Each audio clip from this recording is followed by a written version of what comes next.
Bien, donc la conférence à laquelle vous allez assister va nous être proposée par Christine Salle, doctorante en histoire de l'art à l'université de Perpignan et à Domistia, lauréate du prix Jeune Chercheur.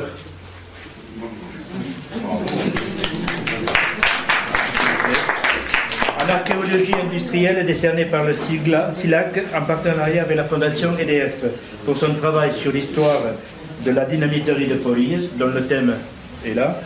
Et elle vous propose de découvrir l'impact de l'usine dans la vie des habitants de la Côte-Vermeille. Je cède la parole à Christine. Merci beaucoup. Eh bien, je vous remercie d'être tous venus aussi nombreux. Comme le disait M. Coste, vous avez tous bravé le froid, ce froid un peu glacial là, qui nous est tombé dessus. Et donc, je tiens quand même à remercier l'ASAM, l'Association des Amis de la Mer, son président, M. Coste, ainsi que M. Hérol, avec qui j'ai travaillé, donc, pour préparer cette conférence. Et je remercie aussi Karl d'être venu, puisque c'est grâce à lui que vous pourrez voir l'intégralité de la conférence sur la chaîne YouTube qu'il a créée. Donc vous allez sur Internet, vous tapez YouTube, Banyuls Info, et vous tomberez donc sur toutes les nouveautés que Karl se fait un plaisir de nous mettre sur le web. Alors donc aujourd'hui, ça va être une conférence un petit peu particulière. Pourquoi? Parce que je suis allé parler de Poly un petit peu partout. J'ai parlé de Poly en France, à Paris, ça a été assez amusant de leur faire découvrir cette petite histoire très locale. J'ai aussi parlé de Poly récemment, là, au mois de juillet, j'étais invité par l'Institut Wallon du patrimoine, donc j'ai exporté Poly en Belgique. Alors chaque fois, bien sûr, je suis obligé de planter le décor, je suis obligé de dire ce qu'est une dynamiterie, où est-ce que se situe la Côte-Vermeille. Avec vous, j'ai pas besoin de faire tout ça, avec vous, on va rentrer, je vais dire, dans ce qui constitue le corps de l'histoire, parce que l'histoire, c'est pas simplement des dates, c'est pas simplement des événements, une chronologie. L'histoire, c'est avant tout étudier des êtres humains dans une société qui aujourd'hui est révolue. On peut dire donc que le site de Poly n'étant plus en fonctionnement, eh bien, tous ces anciens ouvriers sont aujourd'hui, il y en a parmi nous, il y en a quelques-uns parmi nous, sont aujourd'hui à la retraite. Donc on peut dire que l'usine de Poly est un monde révolu. Et justement, c'est ça que j'aimerais vous faire partager aujourd'hui, c'est un petit peu la vie de ces ouvriers et surtout essayer de comprendre quel a été l'impact de l'implantation de la dynamiterie sur la vie des populations locales. Ça, c'est quelque chose que je n'ai pas trop souvent abordé. Et justement, j'attendais d'avoir un public bagnoulenc, c'est-à-dire un public qui bien souvent est composé de descendants d'ouvriers de la dynamiterie, pour la première, pour pouvoir vous en parler. Alors, cette conférence, elle est un petit peu particulière, à un double titre. C'est que je voudrais la dédier.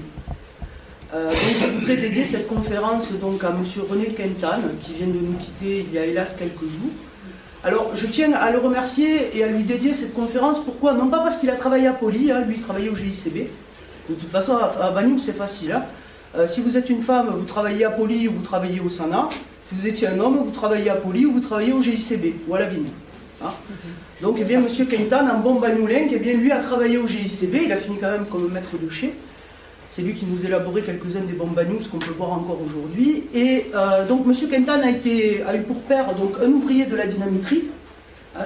Son père était ouvrier à la dynamiterie. Son grand-père l'était aussi.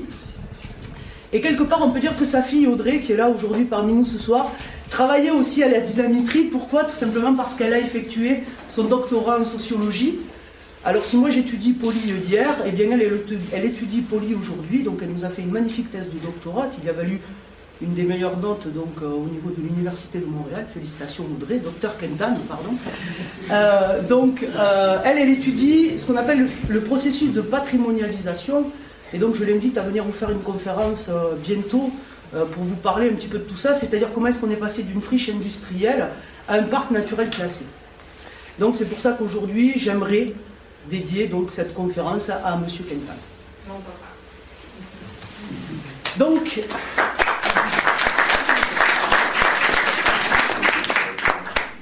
alors moi aujourd'hui je vais vous parler donc de l'impact de la révolution industrielle, c'est-à-dire qu'est-ce qu'a amené la dynamiterie de Poly pour les populations locales.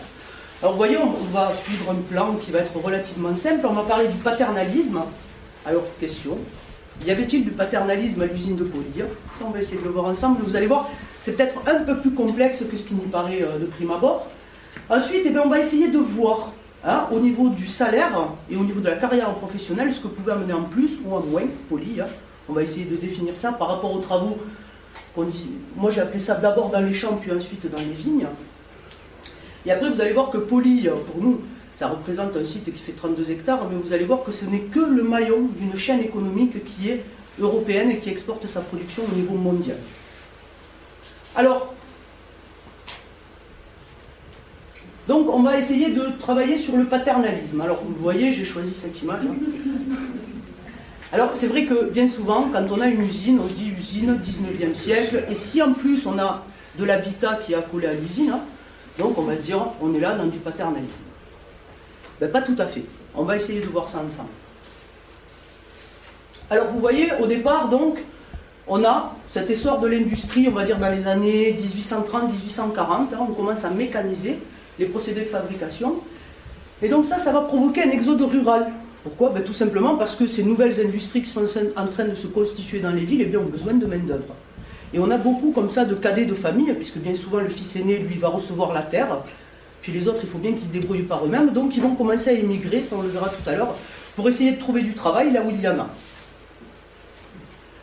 Donc ce qui va se passer, c'est qu'on va retrouver toutes ces populations qui vont venir s'entasser dans les villes, donc vous voyez, hein, une cherté des loyers pour des surfaces habitables qui sont de plus en plus réduites. Forcément, plus de monde, il faut arriver à caser tout le monde dans un espace restreint. Et en même temps, on va avoir un afflux de main-d'œuvre, et cet afflux de main-d'œuvre qui est non qualifié va faire baisser le salaire des ouvriers qui sont déjà en place.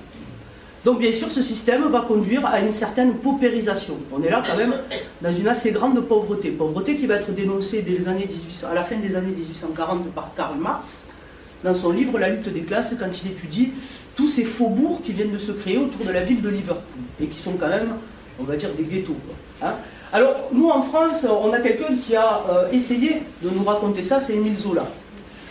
Alors Émile Zola, le chantre du roman naturaliste, hein, et donc en 1870, il va sortir un livre qui s'appelle L'Assommoir, hein, comme il dit lui-même, c'est le premier roman qui a l'odeur du peuple. Hein. Donc quand on lit ce roman, on voit bien un petit peu tous les problèmes qui peuvent se poser à la classe ouvrière à ce moment-là. Donc ensuite on a Jean Jaurès. Alors Jean Jaurès, chantre du socialisme. Et donc lui, il va prendre la défense des ouvriers à l'Assemblée nationale. Hein, on a plusieurs discours de lui à l'Assemblée nationale qui sont restés célèbres, et on en verra un tout à l'heure. Et donc ensuite, on a Ravachol. Pourquoi? Ben forcément, parce que tous ces ouvriers qui peinent quand même à vivre et même à survivre, hein, tout simplement, donc ben, au bout d'un moment, ils vont commencer à se révolter, et ça va être le début d'un mouvement anarchiste qui va se développer à partir des années 1890, et qui ne va voir la fin qu'en 1914 avec la fin de la bande à Bono. Hein. Et alors, bien sûr, quand on dit anarchisme, on pense à bombe, et quand on pense à bombe, on pense à dynamite. Hein. Mais ça, on va le voir tout à l'heure. Vous allez voir qu'on a écrit une superbe chanson sur la dynamite. Alors, la voilà. Hein, donc celle-là, elle a été écrite en 1893 par un ouvrier qui s'appelait Marteneau. Alors, on ne sait pas plus que ça sur ce personnage. Donc il avait proposé cette chanson donc, à tous les journaux anarchistes, donc en particulier au Père Pénard, et aucun d'entre eux n'a osé la publier. Donc vous voyez, il est un produit merveilleux expérimenté par la science et qui pour nous les miséreux fera naître l'indépendance. Tant mieux s'il éclate parfois en faisant beaucoup de victimes chez nos ennemis les bourgeois, cela nous venge de leurs crimes. Donc le refrain s'est placé d'une marmite remplie de dynamite. Quelle que soit la maison en faisant explosion, la nouvelle ira vite. Car pour semer la terreur, il n'y a rien de meilleur que la dynamite.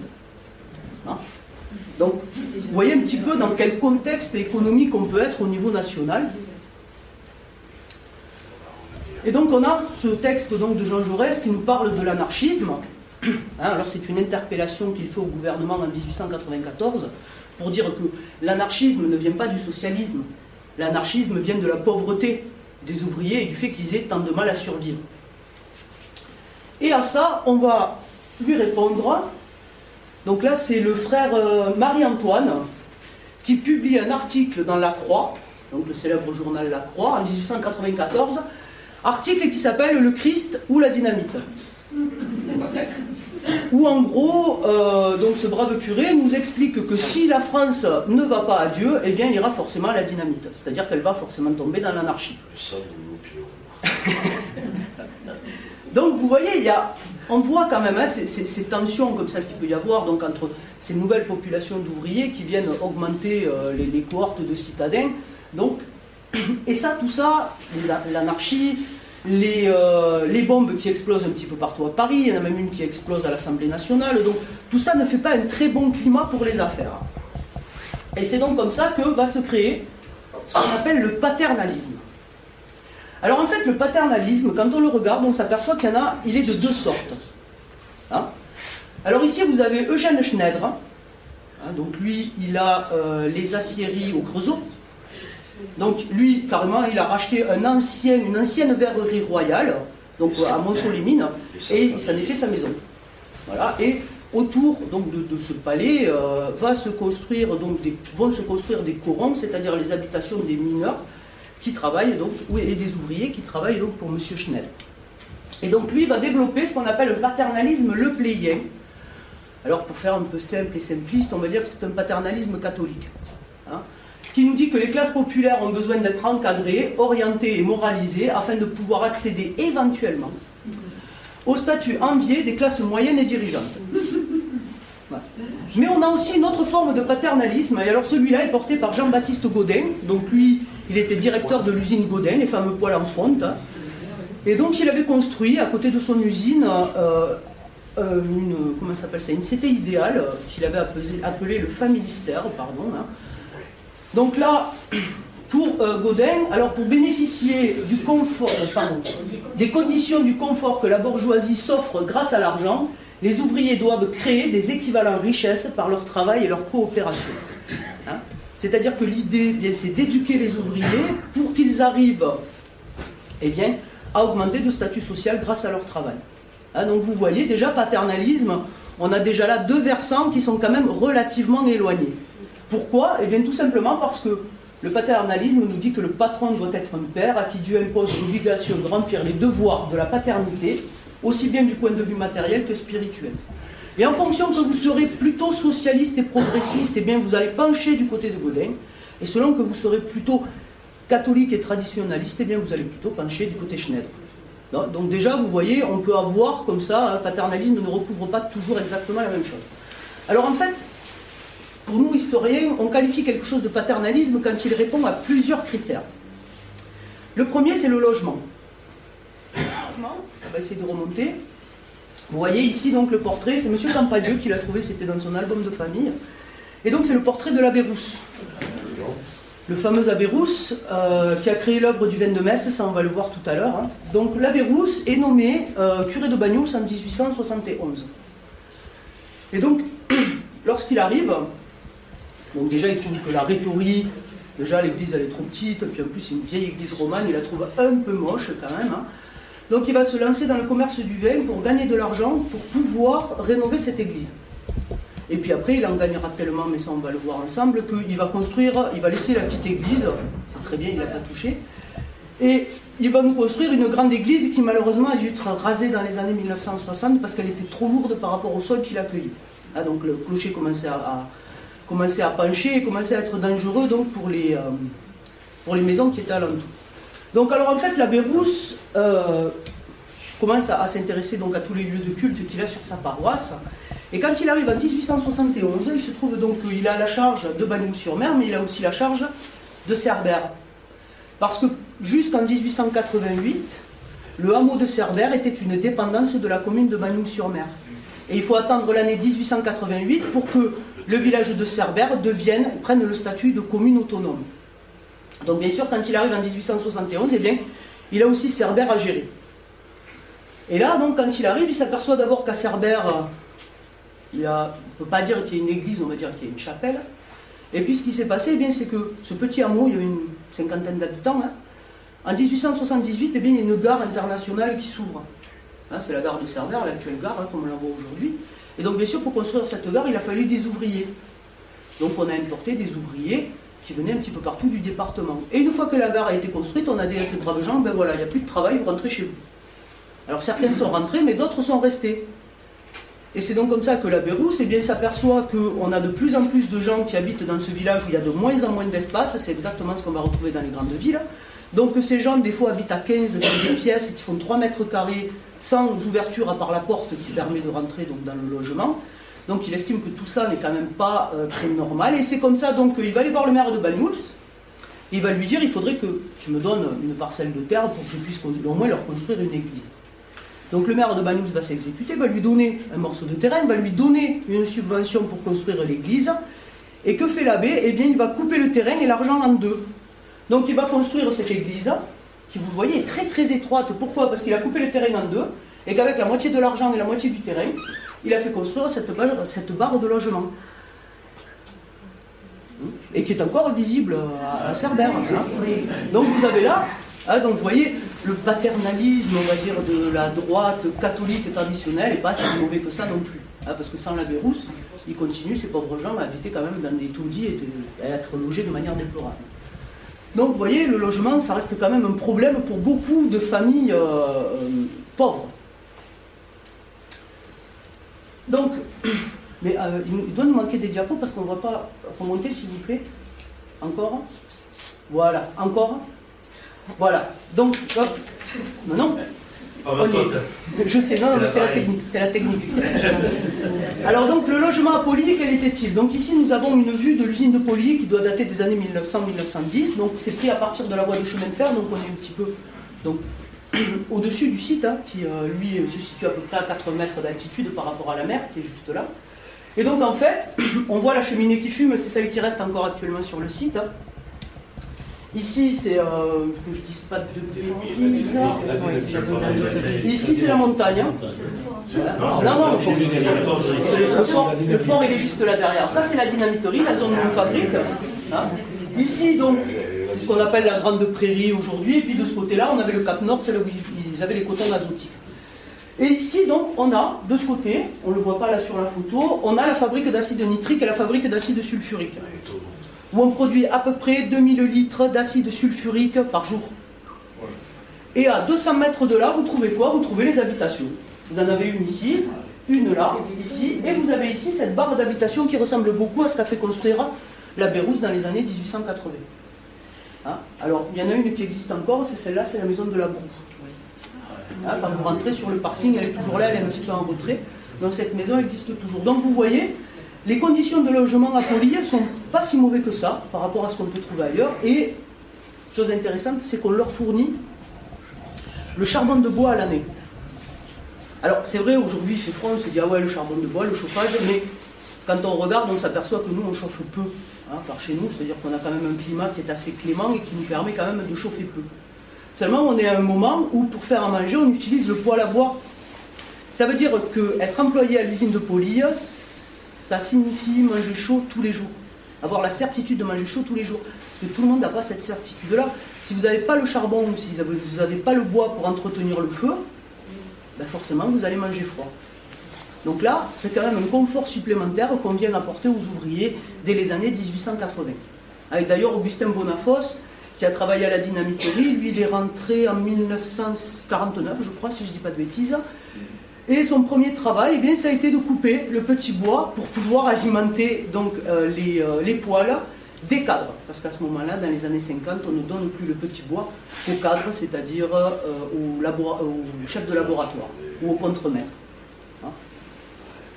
Alors voilà l'exemple de logement qu'on peut trouver. Alors celui-là c'était le logement de l'instituteur, mais les logements étaient un petit peu faits pareil. Donc vous voyez, on a 3 pièces qui sont quand même relativement grandes, puisqu'elles font un peu plus de 16 mètres carrés chacune. Hein, donc on a quand même des grandes pièces. Et surtout, regardez, il y a au moins 2 fenêtres par logement. On a par pièce, pardon. On a au moins 2 grandes fenêtres par logement. Là, on est vraiment dans cette vague de ce qu'on appelle l'aérisme, c'est-à-dire qu'on vient de découvrir les microbes. Et on s'aperçoit qu'il faut régulièrement aérer le logement si on veut éviter les miasmes et si on veut éviter la propagation des maladies. Donc vous voyez, on a quand même des logements qui sont, qui sont relativement modernes. Et la construction des baraques, eux ils appellent ça les baraques, commence dès 1875. Donc vous voyez, très très rapidement, la cité ouvrière a fonctionné avec la dynamiterie. Alors, on l'a vu. Alors ensuite, deuxième point pour faire du paternalisme, c'est l'instruction. Et on voit qu'en 1881, eh bien, le directeur de la dynamiterie demande à avoir une école sur le site. Alors, ça pose question quand même, parce que les enfants de Cospron, qui se situent vraiment très près de Poly, on est juste un peu au-dessus, donc les enfants de Cospron, ils allaient à l'école de Port-Ventre à pied. Ça ne leur posait pas de problème. Alors pourquoi est-ce que les enfants de Poly ne pouvaient pas y aller? Tout simplement parce que, en fait, l'école fait office aussi de garderie. C'est-à-dire que si vous êtes les deux employés à la dynamiterie, et que pour X raisons, vous n'avez pas pu faire garder vos enfants, vous imaginez, vous devez venir travailler, vous n'allez pas avoir l'esprit libre. Et si vous n'avez pas l'esprit libre, c'est là où vous allez commettre une erreur. Et une erreur à la dynamiterie, c'est immédiatement l'explosion. Donc c'est pour ça bien qu'on a construit une école.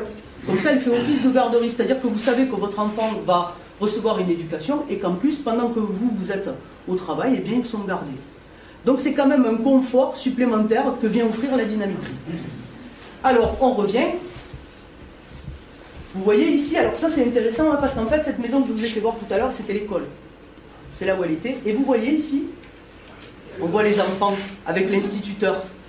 Mais je vous rappelle qu'à 200 mètres, là, ici, on a 2000 litres d'acide qui attendent. Hein, donc ça aussi, souvent on me dit oui, alors c'est vrai que bien souvent, quand vous avez affaire à des journalistes ou des gens qui ne connaissent pas le sujet et qui doivent le raconter, ils vont arriver, ils vont vous dire « et les explosions, et les morts ». Ils sont un peu omnubilés par ça. Hein. Alors oui, c'est vrai, ça existe, hein. Il y a eu des explosions. Moi j'ai compté une trentaine d'explosions pour une cinquantaine de morts en 121 ans de fonctionnement. Ce qui n'est pas énorme, hein, si vous regardez bien, parce qu'un coup de grisou à la mine, et vous avez 200 mineurs qui partent. Hein.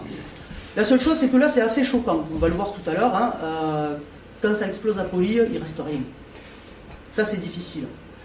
Et donc, quelle est la notion du danger? Quelle notion ces gens-là pouvaient-ils avoir avec le danger? Donc, les Bagnoulins, comme les Port-Vendré d'ailleurs, hein, sont des marins. C'est vrai que quand vous partez en mer, vous n'êtes jamais assuré de revenir. Donc, il y a des métiers comme ça où le danger fait partie du travail. Et c'est plus ou moins accepté. C'est vrai que, en parlant avec les anciens ouvriers, avec Augustin, avec mon oncle Albert Coste, c'est vrai qu'ils nous disent, ils savaient que c'était dangereux, mais ça ne les empêchait pas de se faire des blagues. Ils ont 20 ans aussi à ce moment-là. Hein, ils ont 20 ans, il y a une franche camaraderie à l'usine, de temps en temps. Donc, je sais qu'à un moment, il y a une équipe qui est virée. Pourquoi? Eh bien parce que le contremaître les a surpris en train de jouer au rugby avec un ballon fait en dynamite. Voilà. Donc ça peut arriver, mais c'est pas pour autant qu'il y a des accidents. Hein, je crois qu'il y a une telle connaissance, nous, de cette matière-là, elle nous fait peur. Mais je crois qu'à force de la côtoyer, ils en ont une connaissance tellement intime qu'ils arrivent à jouer avec. Donc il y en avait qui faisaient des sculptures plus ou moins obscènes avec, voilà, bon. Il y a tout un jeu, ils vont vous raconter ça, ce rapport à la matière qui est assez intéressant. Alors ils savent que c'est dangereux. Mon oncle, il a perdu 9 de ses doigts quand même, hein, avec. Donc il connaît très bien la dangerosité du produit, mais ça l'empêche pas, ça les empêchait pas, quelque part, d'en rigoler aussi. Alors, ensuite, donc, on va avoir l'accès aux soins. Donc vous voyez, on a là un rapport d'autopsie qui date de 1882. Donc 24 janvier 1882, énorme explosion à la dynamiterie. Et là, on a la chance d'avoir le docteur Chaland de Belleval, qui est un docteur militaire, qui est au Fort Béart. Et dès qu'il entend l'explosion, eh bien, il descend. Et c'est donc le premier témoin, bien sûr, hormis les ouvriers qui sont sur site, hein, c'est donc l'un des premiers témoins qui arrive et qui nous raconte. Et donc vous voyez, 24 janvier 1882, vers 3 h de l'après-midi, une explosion terrible se fit entendre. Une seule baraque avait sauté, c'était une cartoucherie, c'était l'endroit où on fabriquait les cartouches. 19 personnes ont été tuées, il n'en est pas un qui est réchappé, tous ont été tués instantanément, pour la plupart réduits en menus débris, projetés sur un espace de 150 à 200 mètres. Parmi les décombres, Moineau vivait encore, mais il semblait paralysé, incapable de mouvement, bien que ne présentant aucune blessure apparente. Donc ça, c'est l'onde de choc. Hein. Bien souvent, les gens comme ça qui ont affaire comme ça à des bombardements intenses, ça s'est vu, puisque là, on est en pleine dans les commémorations de 14-18. Donc il y a souvent des soldats dans les tranchées, quand les obus commençaient à tomber, ils étaient complètement tétanisés, complètement figés, face au danger, incapables de réagir. Et donc ici, la mort instantanée pour tout être vivant qui s'est trouvé à proximité du centre de l'explosion. Sur cette explosion, alors je vous ferai cas du détail, hein, mais sur cette explosion, il n'y a que 5 personnes qui étaient reconnaissables. Et il y a eu ce qu'ils appellent 5 paniers, c'est-à-dire que il y a des gens, on ne sait pas qui c'était, donc on a mis des morceaux dans des paniers, et puis ma foi, il y a 5 paniers, puisqu'on savait qu'il y avait 19 personnes. Il y a des gens qui ont été enterrés comme ça sans que jamais on ait pu réussir donc à savoir qui c'était. Alors, il n'y a pas que l'explosion à la dynamiterie, c'est ça surtout que je voudrais vous dire. Hein. Vous voyez ici par exemple, donc, ce monsieur qui s'appelle monsieur Figuer, lui il a été accidenté le 13 décembre 1924. Alors lui il était charrois, parce que bien sûr avant d'avoir des véhicules automobiles, on avait des charrettes pour transporter la dynamite. Et vous voyez il y a un levier de frein qui lui est tombé sur le pied. Voilà, donc contusion. Et vous voyez qu'il a été obligé de démissionner parce qu'on n'a pas encore tout le système de santé qu'on a aujourd'hui. Donc il a été obligé de démissionner le temps que sa blessure donc se referme. Et vous voyez qu'il est repris à la dynamiterie le 29 décembre 1924. Donc vous voyez, il y avait tout un tas d'accidents qui pouvaient se produire. Alors, qu'est-ce que la dynamiterie offrait comme accès aux soins? Ben rien. Hein, en gros, vous comprenez? Donc vous voyez ici donc M. Gratakos, qui voulait travailler à l'usine de Poly, eh bien il est allé voir le docteur, et le docteur lui a, c'est le docteur de Bagnous, lui a fait donc cette autorisation, lui a donné cette autorisation, mais qui ressemble aux autorisations dont on a besoin quand on va s'inscrire dans un club de sport. On regarde, le cœur ça va, la vue ça va, oui tout va bien, vous n'avez pas de problème, non? Ben voilà, vous êtes apte à aller travailler à Poly. C'est tout ce qu'il y avait. Alors Augustin Bonafos, donc, qui lui était très sensible à l'odeur, puisque l'odeur de la nitroglycérine, en fait, est une odeur un petit peu particulière et qui donne des céphalées. Hein, ça donne des migraines absolument impossibles.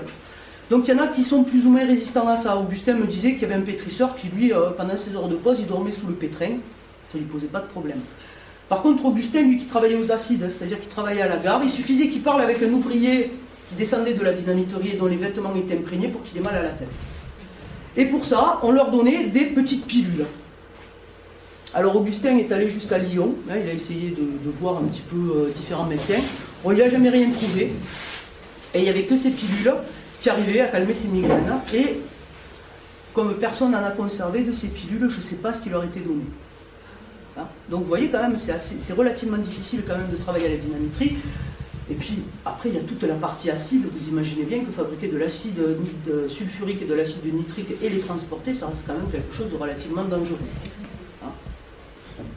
Alors, ensuite, le quatrième point, c'est ce qu'on appelle les sanctions positives, parce que votre employeur peut vous sanctionner de manière négative, mais il peut aussi vous sanctionner de manière positive. Et ici, à la dynamiterie, on va choisir le système de la prime. Alors, vous le voyez ici, on a la fiche donc, de M. Alouge Aimant, qui est né en 1889, qui est rentré à la dynamiterie le 4 avril 1910. Et donc lui, en fait, on s'aperçoit, il faut que je le retrouve, le voilà. Vous voyez que le 16 août 1921, il passe à 1,95 franc de l'heure, plus 15 francs de chef de famille. Alors ça, ce sont des primes, c'est une prime qui est donnée exclusivement aux hommes. C'est-à-dire que les veuves, même avec enfants, ne touchent jamais cette prime de chef de famille.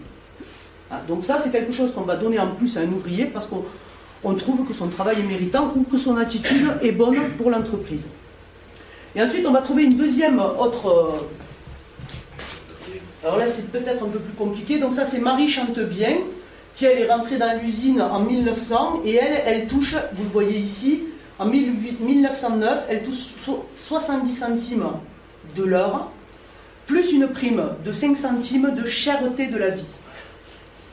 Aujourd'hui, ça fait rigoler, hein, 5 centimes de prime, mais quand vous touchez 3 francs de l'heure, 5 centimes, c'est quand même pas négligeable. En plus, 5 centimes par jour, hein, c'est quand même pas négligeable. Donc, vous voyez, on a deux types de primes qu'on va donner aux ouvriers pour vraiment récompenser ceux qui vont avoir l'attitude, on va dire, la plus avantageuse pour l'usine. Hein. On peut dire ça, puisqu'on en a quelques-uns. J'en ai une qui s'appelle Hera Carmen, qui elle se fait régulièrement licencier parce qu'elle provoque des bagarres. Elle n'a pas l'air de trop s'entendre avec ses collègues féminines, et donc souvent on la voit passer en disant bon, on la met dehors, licenciée pour cause de bagarre. Une fois aussi elle est licenciée pour cause de grève.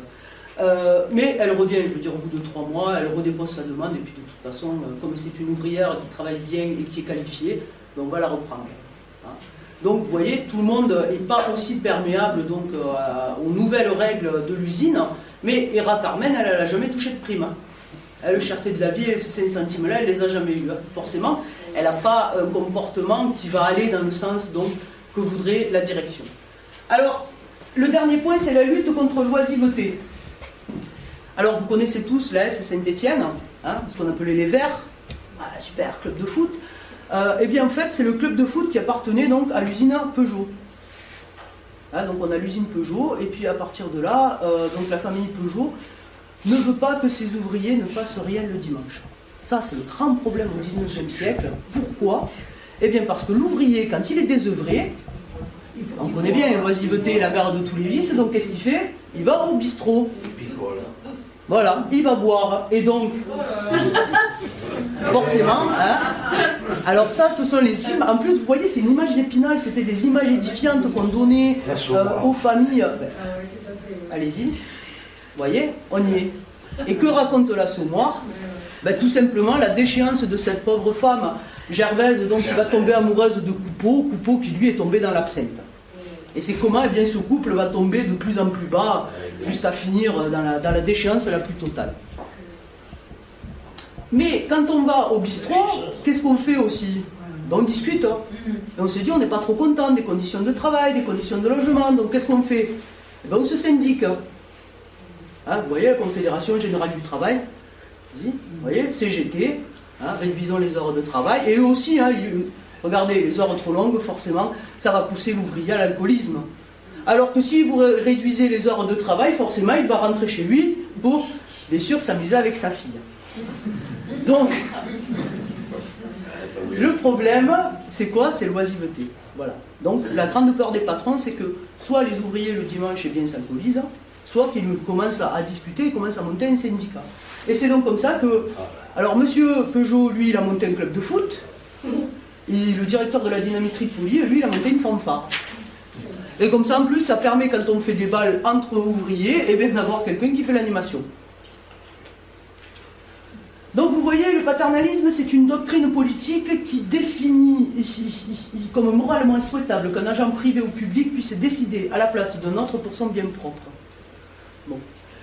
Donc, vous voyez, on a M. Gaudin. Donc, lui, M. Gaudin, l'idée, c'est de fédérer tous les ouvriers, de les éduquer et de leur permettre, par l'éducation, d'accéder au statut d'homme. Ça va loin, quand même, hein, parce qu'on considère qu'ils sont quand même un peu... Les ouvriers sont des animaux. Au contraire, on a M. Schneider. M. Schneider, lui, il dit, bon, du moment que vous travaillez pour moi, certes, vous avez un logement, seulement, vous devez me payer le loyer. C'est-à-dire que vous lui rendez une partie du salaire qu'il vous a donné. En même temps, vous devez aller faire vos courses, mais qui détient l'épicerie? C'est M. Schneider. Ce qui veut dire que, d'abord, vous lui rendez une grosse partie de votre salaire. Et ensuite, si jamais vous êtes licencié, plus de logement, plus de nourriture, plus rien. Donc vous êtes vraiment dans la main du patron.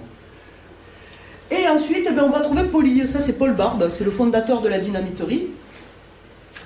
Et là, en fait, on n'est pas du tout là-dedans. Pourquoi? Alors, à Poly, vous avez un logement, vous pouvez l'occuper, mais vous n'avez pas de loyer à payer. Donc vous en faites la demande. Que vous soyez marié, célibataire, du département, de la région ou d'ailleurs, vous faites une demande, un appartement est libre, vous pouvez l'occuper et vous ne payez pas de loyer. On vous donne le charbon pour le chauffage et pour faire marcher le poêle. Vos enfants vont à l'école et il y a une épicerie, mais elle est gérée par un particulier pour et par lui-même. Donc vous voyez, on est là dans ce que j'ai appelé moi le pragmatisme économique. C'est-à-dire que ce qu'on veut, c'est conserver les ouvriers. Parce que travailler à la dynamiterie, c'est sûr que les gens qui y rentrent hein, ne sont pas formés. Progressivement, ils vont se former avec les anciens, mais une fois qu'ils auront acquis ce tour de main, on n'a pas envie de les perdre, ces ouvriers. Parce que ça va faire perdre de l'argent à l'entreprise qui va devoir à nouveau reformer de nouveaux ouvriers. Donc on va avoir tendance à leur mettre à disposition tout un tas de bénéfices qui vont leur donner envie de rester. C'est-à-dire que je vais mieux vous payer qu'à l'extérieur, je vais mieux vous loger qu'à l'extérieur, je vais vous offrir tout un tas de choses qui vont vous dire qu'après tout, c'est peut-être dangereux de travailler à Poly, mais on est mieux traité qu'à l'extérieur. Alors est-ce qu'on peut qualifier ça de paternalisme ? Alors, il y a des enseignants qui me disent oui, il y a des enseignants qui me disent non. Là, je vous laisse faire votre idée. Voilà, je vous ai donné tous les éléments que j'ai à disposition. Voilà, à vous de voir si vous pensez que c'est paternaliste ou pas. Pour ma part, j'aurais plutôt tendance à dire non, parce que le paternalisme, c'est vraiment une idée du 19e siècle. Mais l'organisation que j'ai à Poly, c'est une organisation moderne. c'est presque à la limite une organisation qu'on pourrait retrouver aujourd'hui. Aujourd'hui, on a ces entreprises qui vont offrir des crèches pour les enfants, parce qu'ils se disent, tiens, on a des femmes qui sont cadres, et si jamais elles doivent aller chercher les enfants, c'est compliqué, etc. Au moins là, on les a, et on sait qu'elles peuvent travailler en toute tranquillité. Donc, on va retrouver toutes ces choses-là aujourd'hui, et je pense qu'on est vraiment dans quelque chose de... Poly est quelque chose de moderne, dans sa conception. Et d'ailleurs, on va voir ça. Donc, vous voyez, ça, c'est le premier papier en tête que je vais retrouver. Donc, c'est, vous voyez, Paul Barbe, c'est le fondateur de l'usine. Donc là, il écrit, et il va prendre le papier de l'entreprise familiale. Pourquoi? Parce qu'il n'a pas encore eu le temps de faire imprimer un papier en tête. Donc, chaque fois qu'il va écrire au préfet, il va prendre le papier de l'industrie familiale qui se trouve à Nancy. Là, son père, il possède une forge à Nancy. Mais vous voyez que très vite, donc, ici, c'est une copie. Ici, c'est une copie, en fait, la lettre, elle date de 1871. Et vous voyez que on voit juste apparaître ici un petit bandeau, fabrique de Poly, d'ailleurs, il n'y a pas de S. Pendant très longtemps, ils vont faire la faute. Prêt pour vendre, Pyrénées-Orientales. Mais avec ça, vous ne savez pas ce qu'on fabrique. Vous savez qu'il y a une fabrique à Poly, mais pas plus. Par contre, vous le voyez ici, là, on doit être en 1876. Regardez. On voit Société Générale pour la fabrication de la dynamite. Alors attention, ça rigole pas, parce que c'est une société anonyme au capital de 3 millions de francs. Et sur le côté, on voit apparaître fabrique à Poly, toujours pareil, il y a la faute, il n'y a pas le S, Pyrénées-Orientales, et on voit apparaître le procédé de breveté Alfred Nobel. C'est-à-dire qu'on commence à structurer. Pourquoi? Eh bien parce que Poly, au départ, est une fabrique autonome, et très vite, elle va être intégrée dans un réseau économique qui est beaucoup plus vaste qu'elle. Et donc, vous voyez là, on est en 1889, je crois, oui, c'est ça. Donc, 1889, toujours pareil, Société Générale pour la fabrication de la dynamite. Le capital a été augmenté, puisque désormais, il est à 4 millions de francs. On voit qu'ils ont gagné des médailles parce qu'ils participent. La dynamite de Poly est partie aux expositions universelles. Donc, la dynamite de Poly a gagné des médailles. Donc, maintenant, désormais, on a un logo, on a la signature d'Alfred Nobel, et Poly a complètement disparu. On le retrouve juste ici, cette fois-ci dans le S. On le retrouve juste ici, on n'a plus la petite mention fabrique de Poly ou à Poly. Non, pourquoi? Parce qu'ici il est marqué toute la correspondance doit être adressée au siège social à Paris. Parce que désormais c'est Paris qui gère, et c'est Paris qui va donner ses ordres à Poly. Mais ça on va le voir. Alors vie agricole, vie ouvrière. Donc, je l'ai dit, travailler à Poly, c'est dangereux. On a quand même des avantages à y travailler. Mais qu'est-ce qui vaut mieux? Travailler à Poly ou bien travailler dans les vignes? Alors vous avez ici un récapitulatif qu'a envoyé le directeur de l'usine au préfet. Il lui envoie donc en 1894. Donc on a 4,5% de l'effectif, ce sont des ingénieurs. Les directeurs ingénieurs, ils sont 6. Et ils sont payés 3 800 francs par mois. C'est quand même une belle somme. Pour l'époque, ça reste bien quand même. Et ensuite, on va retrouver ici 6 contremaîtres, donc 4,5% de l'effectif, mais qui touchent 175 francs par mois.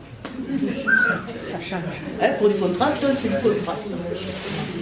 Ensuite, 55% de l'effectif, ce sont des ouvriers, qui sont payés en moyenne à 475 centimes de l'heure.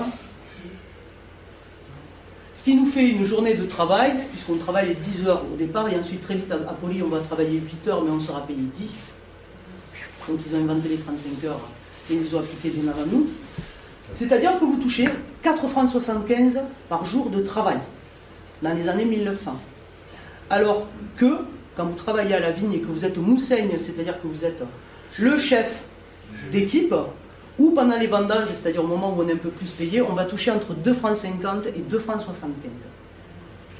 Donc vous voyez que financièrement, ça reste quand même assez intéressant de travailler à Poly. Ensuite, on a 14% de l'effectif, ce sont des apprentis, eux ils sont payés 25 centimes de l'heure.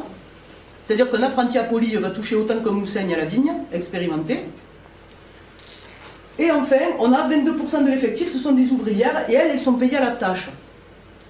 Donc en gros, alors ça fait 20 centimes à la tâche, c'est-à-dire qu'en gros, elles reçoivent à peu près 3,50 francs de l'heure. De la journée. Elles touchent à peu près entre 1 franc et 50 centimes de moins que les hommes. Alors, ce qui est intéressant ici, c'est que vous voyez, on a 3 types de rémunération. On a l'ingénieur et le contremaître, ils sont payés au mois. Par contre, l'ouvrier et l'apprenti sont payés à l'heure, alors que les femmes, elles sont payées à la tâche. Et ça, il y a une chose qui est intéressante, c'est que ces deux-là, ils sont payés au mois, donc ils font partie de la classe dirigeante. Seulement, vous voyez bien qu'il y en a un qui est payé 3 800 francs par mois et l'autre, il est payé 175. C'est-à-dire que lui, il est rentré dans la classe des dirigeants, mais il continue à être payé comme un ouvrier. C'est là qu'on commence à voir ce qu'on appelle cette séparation qu'on va avoir entre l'école bleue et l'école blanc. Hein, c'est-à-dire l'école bleue, ben, c'est ceux qui travaillent, et l'école blanc, c'est ceux qui vont les surveiller ou qui vont être ce qu'on appelait aussi des gratte-papiers, c'est-à-dire qui vont travailler dans ce qu'on appelle aux écritures. Hein. Là, on commence à voir, on est dans les années 1890, on commence à voir que déjà à Poly, ces choses-là commencent à arriver et à se structurer. Alors, les salaires. Donc, on a ici la fiche, je ne sais plus, je crois que c'est à Louge et Mans. Donc, vous voyez, lui, il est rentré en 1895 et il touchait 100 francs par mois. Et donc, on voit évoluer comme ça pour arriver jusqu'en 1821, où là, il va toucher 350 francs. Et là, ici, on a toujours pareil, Marie chante bien. Alors, lui, il travaille, je ne vous l'ai pas dit, pardon, à l'équipe roulante. Alors, l'équipe roulante, c'est quoi? C'est tout simplement ceux qui poussent les wagonnets pour alimenter les divers ateliers de fabrication. Donc ça, c'est le premier travail qu'on fait quand on rentre à la dynamiterie. Vous rentrez à la dynamiterie, vous n'êtes pas expérimenté, vous allez pousser des chariots. Alors, il y en a pour qui ça va durer 6 mois à 1 an. C'est le moment où on va voir quel homme vous êtes. Est-ce que vous avez la tête sur les épaules? Est-ce que vous avez du sang-froid? Est-ce que vous vous entendez bien avec les autres? Et en fonction de ça, eh bien, on va vous classer. Donc, on va dire ceux qui sont encore un peu jeunes et un peu foufous, on ne va pas les mettre à la fabrication de la dynamite. Hein? Eux, on va plutôt les mettre à la réparation ou à l'entretien, mais on ne les mettra pas au contact de la matière dangereuse. Ah, donc, c'est cette année-là qui permet d'évaluer, savoir un peu vers quel type de poste vous pourriez aller. Et puis surtout, si les autres vous intègrent, parce que là, on travaille en équipe. Et quand on travaille sur de la dynamite et qu'on travaille en équipe, ben, il faut être sûr les uns des autres. Hein. Moi, mon oncle m'a raconté, m'a dit, ben voilà, il y en a un qui est arrivé, 1 semaine, on lui a dit, c'est pas bien ce que tu fais, 2 semaines, il m'a dit la 3e semaine, on y est allé, on y a cassé la gueule. Et il a demandé de lui-même à changer et il est parti ailleurs. C'est-à-dire qu'après, il est revenu au wagonnet et ils ont mis quelqu'un d'autre avec qui il s'entendait mieux parce qu'il tient votre vie aussi entre ses mains. Donc c'est quand même des gens en qui il faut avoir confiance. Mais lui, bon, ben, ma foi, il est resté quasiment toute sa vie à pousser des wagonnets, ça lui allait très bien, hein, puisqu'il y a des gens aussi qui n'ont pas envie de bouger plus que ça. Donc, vous voyez quand même, il y a eu une progression dans son salaire. Alors maintenant, avec Marie chante bien, vous voyez, elle est rentrée en 1917, elle part en 1928, et donc on s'aperçoit qu'elle rentre, elle gagne presque 200 francs par mois. Et elle va finir à carrément 700. Et donc quand on regarde ces deux périodes, 1918-1921, vous voyez, 1918-1921, on voit donc que c'est Alabert-Godéric, je crois. Hein. Alabert, lui, va toucher donc un peu plus de 150 francs. Elle est presque à 200. Ensuite, donc, lui va passer à 260, 270. Elle est déjà à 300. Ici, lui, il doit avoir un gros pic d'activité. Ce mois-là, il est passé carrément à 400. Et elle est à 450. Et ensuite, donc, en 1921, elle est passée à 400 et lui, il est retombé à 350. C'est-à-dire qu'à Poly, on a des femmes qui touchent plus que les hommes. Pourquoi? Parce que vous allez être payé en fonction de la dangerosité du poste que vous occupez, que vous soyez un homme ou une femme. C'est-à-dire que tous ceux qui sont en contact direct avec la matière dangereuse, eh bien, eux sont toujours payés plus cher que les autres. Hein? Donc, Marie chante bien, qui fait des cartouches, donc qui est au contact de la dynamite, eh bien, va toucher beaucoup plus que Alabert-Godéric qui poussait des wagonnets. Tout simplement. Donc là aussi, il y a pour les femmes une sorte d'émancipation qui est possible. Et puis ça doit être difficile, vous imaginez. On a un moment quand même où la femme est l'inférieure de l'homme, et il peut y arriver que dans certains foyers, eh bien, ce soit madame qui gagne plus que monsieur. Ça aussi, ça va participer d'un certain renouvellement des mentalités. Alors, la dynamiterie de Poly, c'est une grande usine qui peut vous offrir tout un tas d'emplois. Alors, comment est-ce qu'on est organisé? C'est très simple. Hein. On a ces fameux ingénieurs, directeurs tout en haut de l'échelle. En dessous, on a les contremaîtres. Les contremaîtres vont diriger les ouvriers qui dirigent même les apprentis et ils vont aussi diriger les ouvrières. Et vous voyez les différents postes qui sont proposés à la dynamiterie. Alors, ceux qui sont soulignés donc, sont occupés par des femmes. Et lorsqu'ils sont surlignés, ils peuvent aussi être occupés par des hommes. Donc vous le voyez, on a l'administration, comptable, secrétaire, préposé aux écritures. Ensuite, au laboratoire, on a le chimiste et les aides laborantins. Le transport, préposé au timbrage, c'est-à-dire que sur chaque cartouche et sur chaque caisse, on met un tampon pour bien dire d'abord la composition de la dynamite, très important, et ensuite donc pour savoir d'où vient cette dynamite et où est-ce qu'elle doit être expédiée. Hein, donc ça c'est un vrai travail, donc ça prend... Il y a toute une chaîne de tamponnage à polir. On peut être convoyeur, on peut travailler à l'équipe roulante, on peut travailler aussi aux acides, à la fabrication, le mélange, le regagnage. En dynamiterie, alors ça c'est ce qu'on appelle les aristocrates de poli, parce que c'est eux qui sont au contact du danger. Donc aussi aux acides, mais un peu moins. Donc on a l'emballage, l'encartouchage, qui sont uniquement faits par des femmes, le pétrissage et la nitration. Après, on a l'entretien, tout simplement. La maçonnerie, la plomberie, la production d'énergie, la surveillance, les écuries, etc. Et on finit donc par les cotons azotiques. C'est là où on fait le mélange et c'est là aussi où on fait les séchages. Donc, vous voyez tout le panel de métiers que vous pouvez effectuer à la dynamiterie. Et c'est pour ça qu'au plus fort de la production, on offre 300 emplois. Et ça va vous permettre de monter dans l'échelle sociale. On va le voir. Donc ici, on a Alouge. Alouge-Aimant.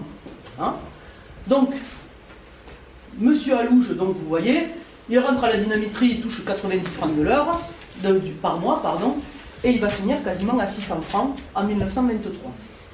Alors vous voyez, la première année, il fait comme tout le monde, il fait son apprentissage, il est à l'équipe roulante. Ensuite, il va passer 9 années de sa vie comme ouvrier aux acides, donc lui, il va travailler à la gare. Et il va finir sa carrière comme contremaître aux acides. Et c'est donc comme ça qu'en seulement 23 ans, il est passé de 90 francs à presque 600 francs à l'année. Au mois, pardon. Donc vous imaginez, à la vigne, c'est difficile de commencer à 90 francs et de finir à 600 francs. Ou alors, vous êtes devenu le propriétaire des vignes. Entre-temps, vous les avez achetées. En 13 ans. Pardon? En 13 ans de temps. 13 ans, oui, pardon.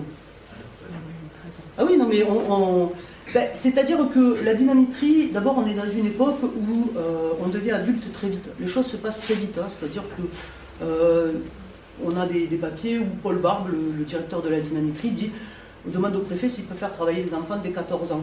Parce que dit-il, dans le département, les enfants dès 14 ans, ils sont déjà adultes. Bon, le préfet s'y oppose. Hein. Mais 16 ans, 17 ans, on est déjà adulte. 18, 20 ans. 12 ans. 12 ans des fois. Le nombre qui a commencé à 12 ans. Voilà. Pourquoi? Parce qu'on perd son père et que il faut reprendre les choses. Donc les enfants sont très très vite mis au travail. On fonde des familles, on peut fonder des familles très très tôt. Hein, on peut être père à 16, 17, 18 ans. Les choses se font très vite.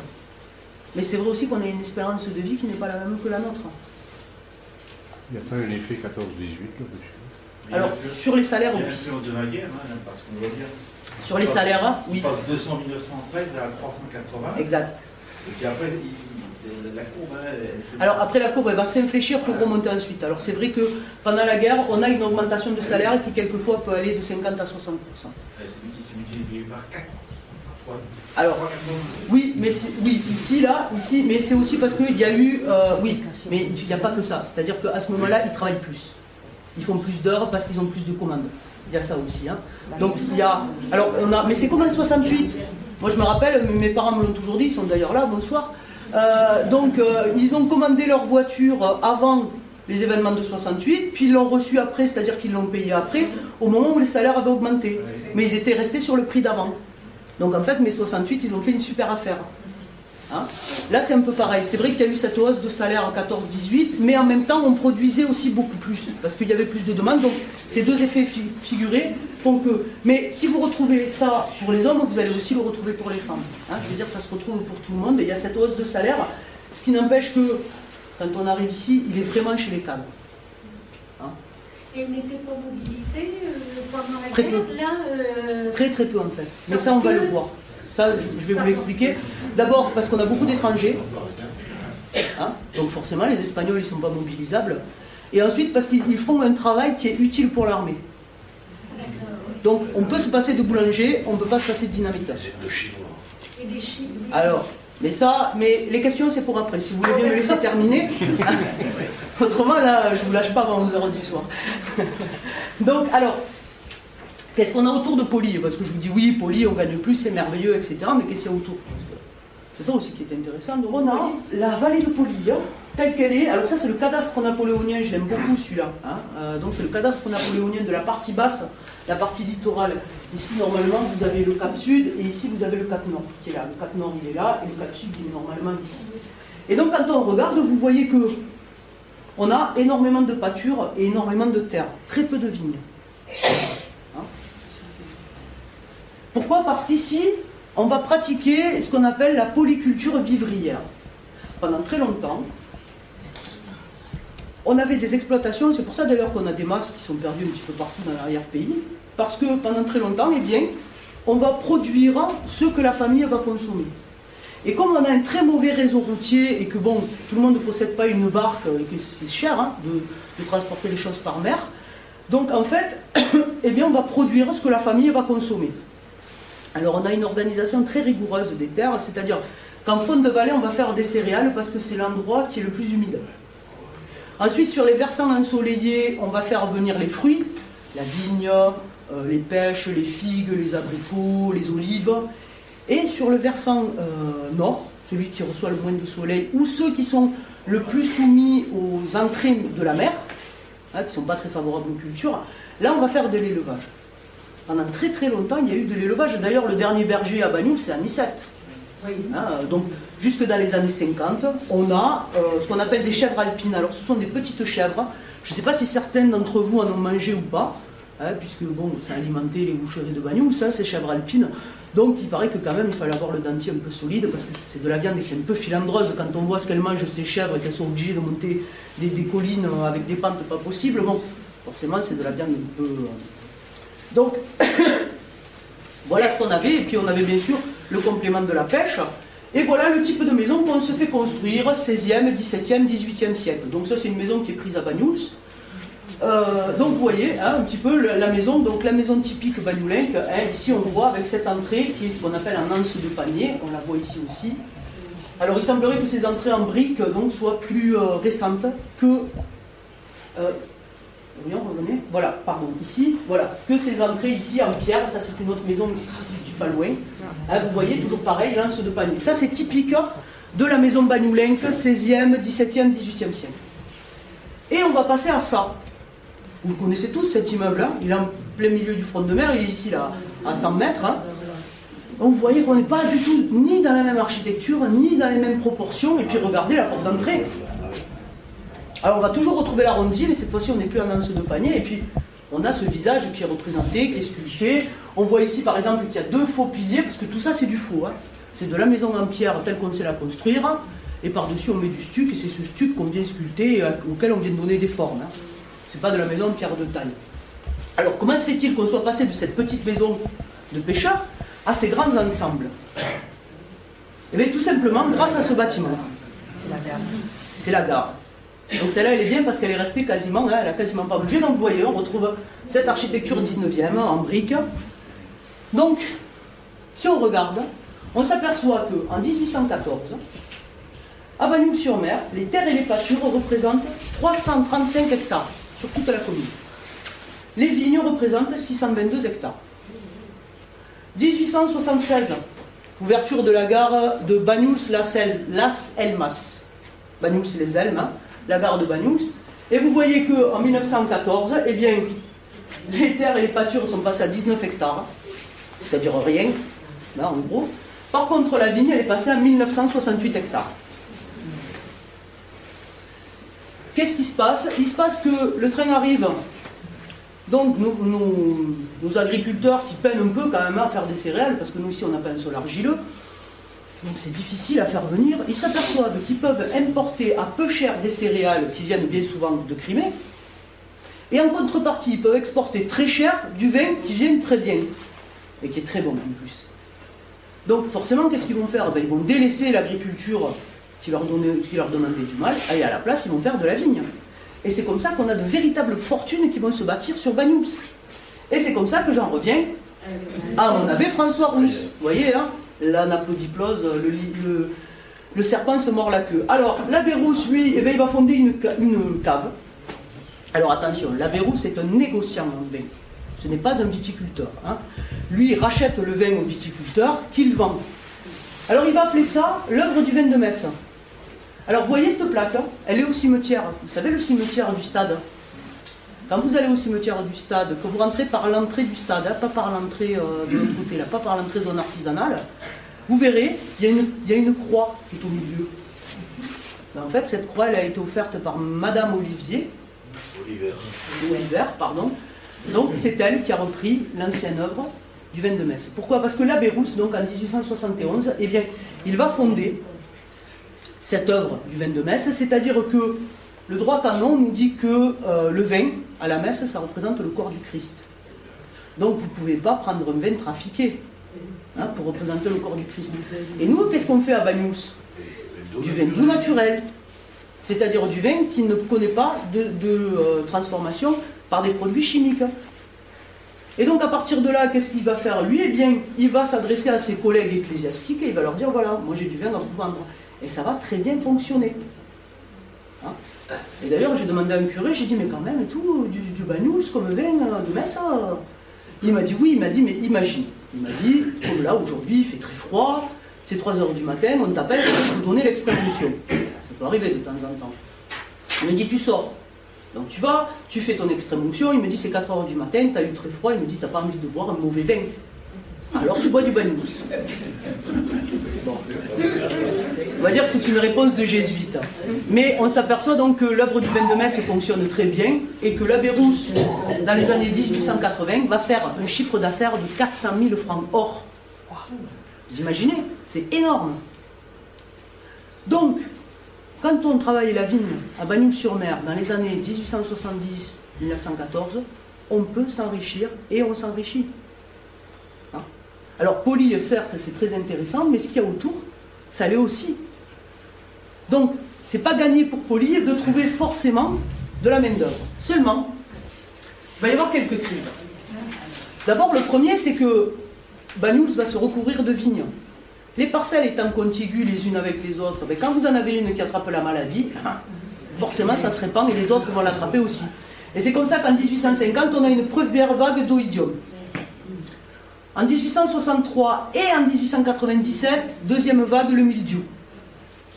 Donc là, on a des vignerons qui sont totalement ruinés. Qu'est-ce qu'ils vont faire, ces vignerons? Ils vont les trouver en poche à Poli.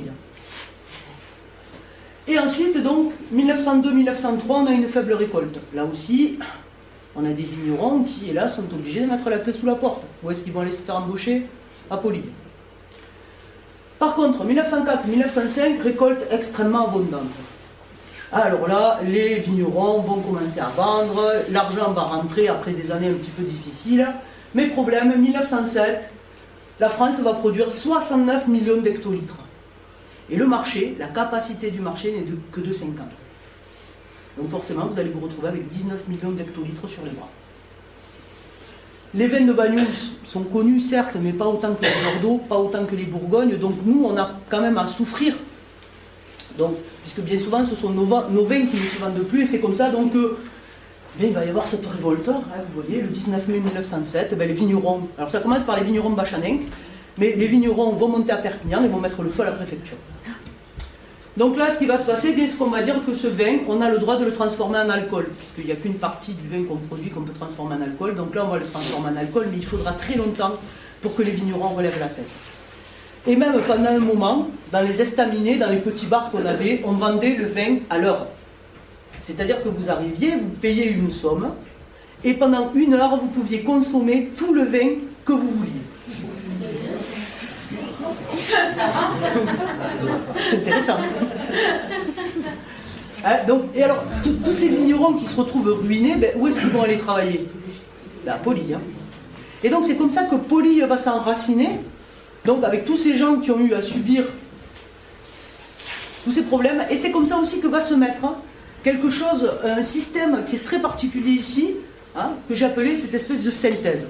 Alors vous voyez, c'est un ouvrier colliourien qui demande sa réintégration donc à l'usine. Alors vous voyez comment il écrit, j'ai respecté l'orthographe. Hein. Alors c'est vrai que quand j'entends oui c'était mieux avant on savait lire, on savait écrire, hein, Donc, on est quand même en 1923, donc ce monsieur est allé à l'école comme tout le monde, hein. Vous voyez que c'est pas mieux écrire que certains jeunes aujourd'hui ou même certaines personnes âgées. Donc vous voyez, monsieur le directeur, quand je suis rentré à l'usine lundi, le contremaître m'a dit que j'étais réclé. Alors le réclé, je pense que c'est réglé. Mais c'est ce bon vieil accent catalan qui ne dit pas un angle, qui dit un ancle. Ben là, ce monsieur n'est pas réglé, il est réclé. Alors, j'ai jamais voulu être réclé de l'usine. J'étais juste parti faire la grande pêche à Collioure comme tous les ans. Les ouvriers de Banyuls font pareil pour les brèmes. C'est pour les vendanges. Et eux, ils sont jamais réclés. Là, on va retrouver ce vieil antagonisme Colliourenco-Banyulin. Donc, il nous répète quand même que jamais j'ai voulu être réglé. Je suis bon travailleur.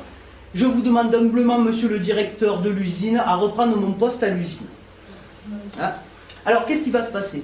Ben, il va se passer que, vous voyez, bien souvent, on travaille à l'usine, et puis, ben, quand il y a la grande pêche à Collioure, quand on a les vendanges à faire à Banyuls, eh ben, on va partir de l'usine, et on va faire ce qu'on a à faire. Et ensuite, il va y avoir aussi un autre phénomène, c'est-à-dire qu'avant, l'homme et la femme travaillaient sur l'exploitation agricole.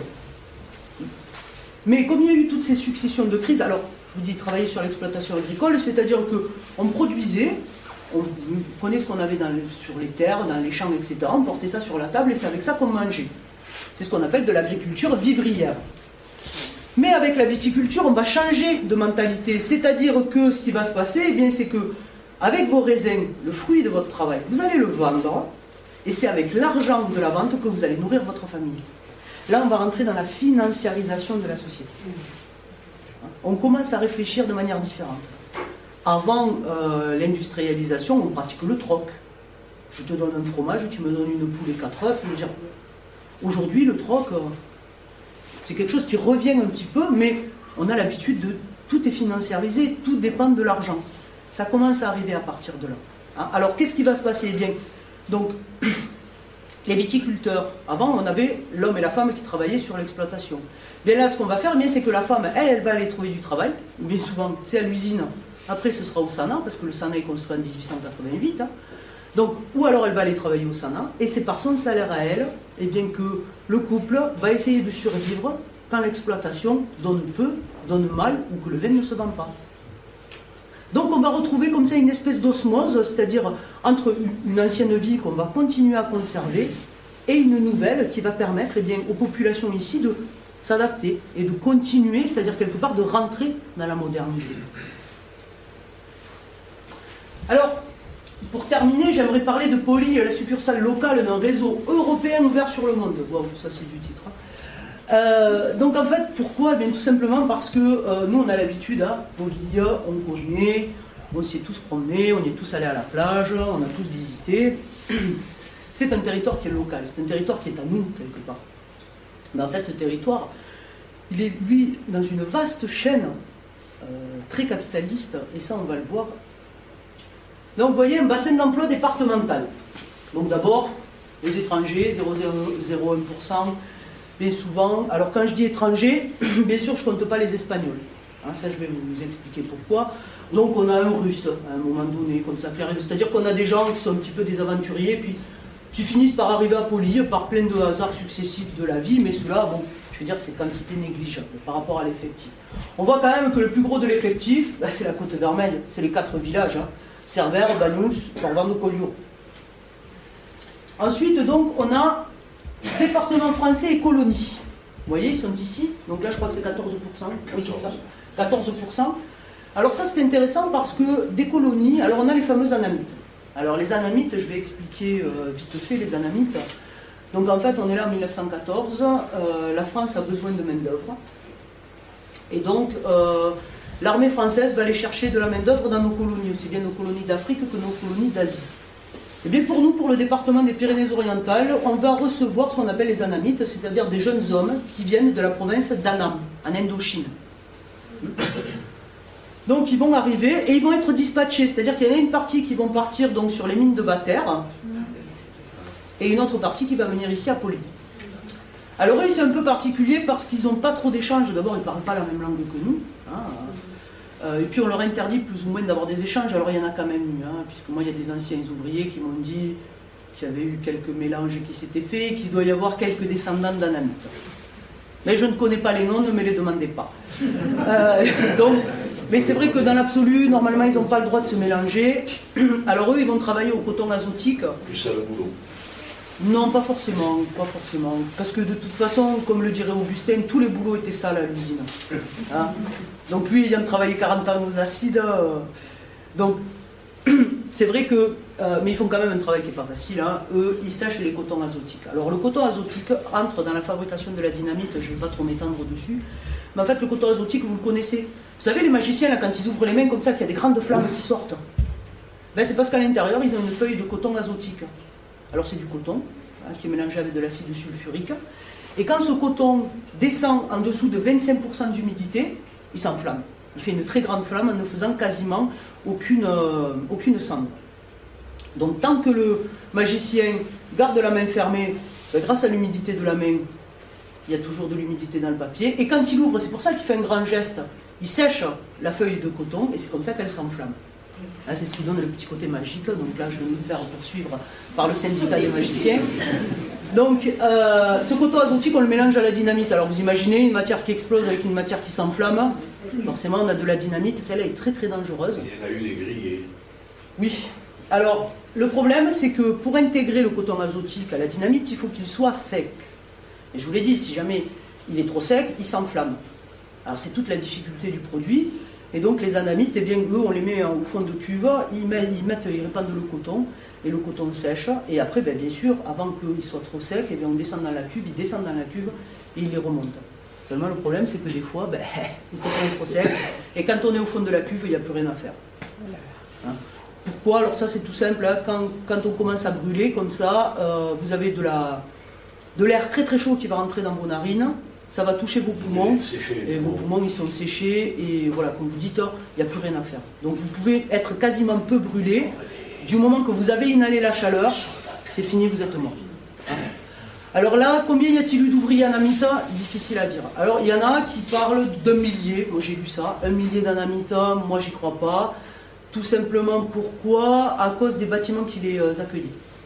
Puisqu'ils sont encore sur le site, le bâtiment qui les logeait. Donc je pense qu'à 4 ans, on a dû recevoir une centaine d'anamites. Et sur cette centaine d'anamites, il y en a 10%, c'est-à-dire une dizaine qui sont morts. Et d'ailleurs, ils sont enterrés dans une fosse commune, donc à Cospron. Hein, si vous y allez, vous verrez, il y a une plaque donc, qui leur rend hommage. Alors ça, c'est quand même des départements d'outre-mer, mais c'est un petit peu particulier. Par contre, on a eu beaucoup dans les années 20, des gens qui nous venaient d'Algérie. Alors eux, ils sont un peu particuliers, pourquoi? Parce que d'abord, ce sont toujours des hommes qui viennent, ils sont jeunes, ils restent 4 à 5 ans, et ils repartent. C'est-à-dire que là, on a vraiment de l'immigration pour gagner de l'argent, et une fois qu'on a l'argent suffisant, eh bien, on rentre au pays pour se construire une maison, pour s'acheter un troupeau, etc. Pardon. Mais ensuite, on a les Espagnols. Alors les Espagnols, c'est les Verts, voilà, 16%. Alors là, bon, forcément, on se dit... on est juste à côté de la frontière, alors c'est vrai que j'ai des gens qui me viennent de Cadaqués, j'ai des gens qui me viennent de l'Empordà, bon. Mais par contre, j'ai beaucoup de gens qui me viennent d'Andalousie. Et eux, c'est pas comme les Algériens, c'est-à-dire qu'ils arrivent avec la femme, la grand-mère, la commode, tous les meubles, ils mettent tout dans la charrette et on les voit débarquer. Et là, ça me pose question. Parce que si vous partez comme ça avec votre femme, vos enfants, vos meubles, votre mère sur la charrette, c'est que vous savez où vous allez. Quand on a 20 ans, on peut partir à l'aventure. Mais quand on part comme ça, c'est qu'on sait forcément où on va. Et j'ai un ami qui travaille sur les mines de Battère, Mathieu, et qui retrouve exactement le même phénomène. Donc on imagine là qu'il y avait tout un réseau de passeurs. Les gens savaient très bien où ils allaient arriver. Il devait y avoir, alors il y a des Espagnols qui sont arrivés, qui ont commencé à organiser des réseaux de passage, puisque l'Espagne connaît quand même, comme aujourd'hui, des problèmes au niveau économique, donc il y a une grosse émigration qui se fait, et c'est comme ça qu'on en a une bonne partie qui vient à l'usine. Et bizarrement, pendant la retirade, quasiment pas d'ouvriers, quasiment pas de surplus d'ouvriers. Ça, souvent aussi, on me le demande, on me dit oui, la retirade. Ben non, parce que la retirade, les gens, en fait, ils font que passer, à Bagnoux, du moins chez nous, hein, ils ne font que passer, et à la dynamiterie, on s'en méfie. Parce que ces gens, c'est des gauchistes, c'est des anarchistes, nous, on fabrique de la dynamite, on s'en méfie un peu. Alors, par contre, il y avait à la gare, une petite cabane en planche, où dessus il y avait marqué prison. C'est vrai que prison, je me suis demandé, prison, la police. Et en fait, à la fabrique d'acide, qui était une des parties aussi très très dangereuses, il y avait un panneau qui disait « Ici on embauche et on débauche à toute heure ». Pourquoi? Parce qu'on avait certains bandits espagnols, quand ils commettaient des mauvais coups de l'autre côté et qu'ils voulaient se faire oublier, ils venaient chez nous et ils se faisaient embaucher à la fabrique d'acide. Et quand ils se comportaient mal, ben on les enfermait dans cette baraque en planche. C'était la prison. Et après, une fois qu'ils s'étaient fait oublier chez eux, ben ils repartaient, ils allaient commettre d'autres méfaits, ils revenaient. Donc il y avait toujours comme ça, ce passage qui se faisait, mais ça c'était vraiment avec les frontaliers. Et ensuite, on a le département. Donc chez nous, la Côte Vermeille, département français colonie, département des Pyrénées-Orientales, le voilà, 27%. Alors qu'est-ce qui se passe? Vous voyez, là j'ai travaillé cette année sur le village de Montoriol, dans les Aspres. Et donc j'ai trouvé une donation partage entre vifs. Vous voyez, c'est monsieur et madame Camas qui décident, ils ont 8 enfants, et ils décident donc de donner leurs biens. Et voilà la répartition des biens. Voilà le fils aîné, et voilà les autres. C'est facile, c'est vite fait. Donc, qu'est-ce qu'ils vont faire les autres? Alors, eux, ils ont reçu, et encore c'est pas mal, ils ont reçu 2500 francs de dot. C'est pas mal, tout le monde ne peut pas le faire en 1850. Donc, qu'est-ce qu'ils vont faire ceux-là? Ils vont partir, tout simplement. Et ils vont partir où? Où il y a du travail. Et où est-ce qu'il y a du travail? Chez nous. Et en plus, quand vous arrivez, si jamais il y a de la place, il y a un logement qui est libre. Donc forcément, c'est comme ça que Bien Poli va drainer toute une population. Alors, en fait, en 1864, Alfred Nobel, qui est un chimiste suédois, va parvenir à stabiliser la fabrication de la nitroglycérine. Il ne découvre pas la nitroglycérine, elle avait déjà été découverte par Ascanio Sobrero en 1847. Et Ascanio Sobrero était un chimiste italien qui l'avait lui surnommé pyroglycérine. Seulement le problème c'est qu'en faisant une expérience, il s'est fait sauter le visage et il a dit ce produit est beaucoup trop dangereux, il ne faut plus jamais l'utiliser.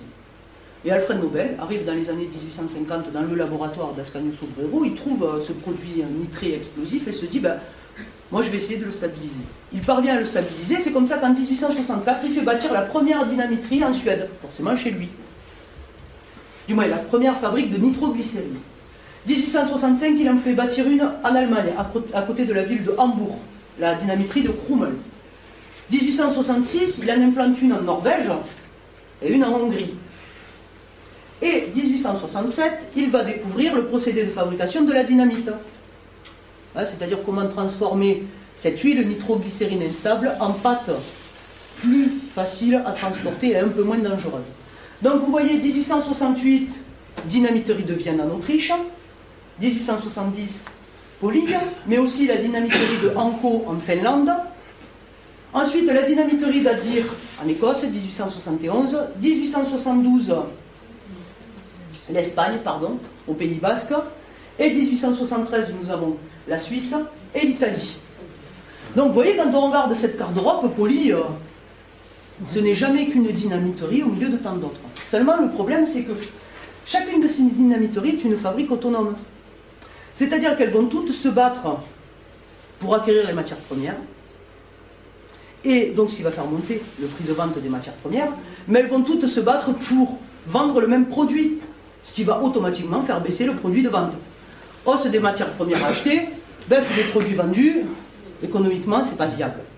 Et c'est donc comme ça que le fondateur de la dynamiterie de l'usine de Poly, Paul Barbe, va aller voir Alfred Nobel et va lui dire on ne peut plus gérer les choses comme ça, et c'est comme ça que vont être créés deux trusts. Le premier, c'est la Nobel Dynamite Trust and Company qui va gérer tous les pays de l'Europe du Nord, et ensuite on va avoir la Société Centrale de la Dynamite, la SCD, qui elle va fédérer tous les pays du Sud. Donc comment ça se passe? Donc au niveau européen, centralisation des achats et répartition des marchés au niveau national. Au niveau national, répartition des productions, vous voyez, conseil d'administration italo-suisse, il y a eu fusion entre l'Italie et la Suisse, conseil d'administration français, conseil d'administration espagnol. Et à partir de là, vous allez trouver des succursales. Et ces succursales, eh bien, quelquefois, s'organisent entre elles. C'est-à-dire que, par exemple, à Poly, on n'a jamais fabriqué ce qu'on appelle les capsules détonantes. À Poly, on ne fabriquait pas les détonateurs. les détonateurs, on les recevait d'une autre dynamiterie. Alors, dans les années 70-80, on les reçoit de la dynamiterie autrichienne de Vienne. Donc, vous voyez, hein, on organise comme ça des échanges entre les dynamiteries. Et Poly n'est jamais qu'une de ces succursales-là. Alors, le réseau français, on voit bien 1870 Poly. 1875, création de la Société Générale pour la fabrication de la dynamite, c'est cette société nationale qui va gérer le territoire français. 1881, dynamiterie d'Ablon. Alors celle-là, on l'appelle l'usine jumelle. Je vais vous expliquer tout à l'heure. Ensuite, 1887, la Société Centrale de Dynamite, c'est ce trust européen qui va chapeauter donc ces pays d'Europe du Sud. On va passer en 18... Alors, pour Cuny, je ne sais pas trop. On a une dynamiterie qui s'installe à 200 km de Paris. Et celle-là, elle est intégrée entre 1887 et 1893. Je n'ai pas encore retrouvé la date exacte. Et donc 1894, création d'une nouvelle dynamiterie, c'est la dynamiterie d'Arles. Et alors là, c'est intéressant. Pourquoi? Eh bien parce que, à part celle-là, qui est un petit peu particulière et que je suis encore en train d'étudier, donc la dynamiterie de Cuny, j'en parlerai pas. Mais si vous regardez ces trois dynamiteries, elles sont toutes les trois à côté d'un grand port. Poly, Port-Vendre, Arles, Marseille, et Ablon, Le Havre. Hein, vous voyez? Donc ces deux usines, on les appelle les usines jumelles. Quand on regarde, ici, à Poly et à Arles, on ne fabrique pas du tout les mêmes types de dynamite. Parce que je vous parle de dynamite, mais de la dynamite, il y en a à peu près une trentaine de sortes différentes. Hein? En fonction de ce que vous mettez à l'intérieur, eh bien, vous allez avoir un effet différent. Par exemple, vous m'arrêtez si j'ai des bêtises, hein, mon grand-oncle m'a beaucoup parlé de ce qu'il appelait la rouge. C'était une dynamite dans laquelle on mettait de l'ocre. Et cette dynamite, elle était réservée aux mineurs.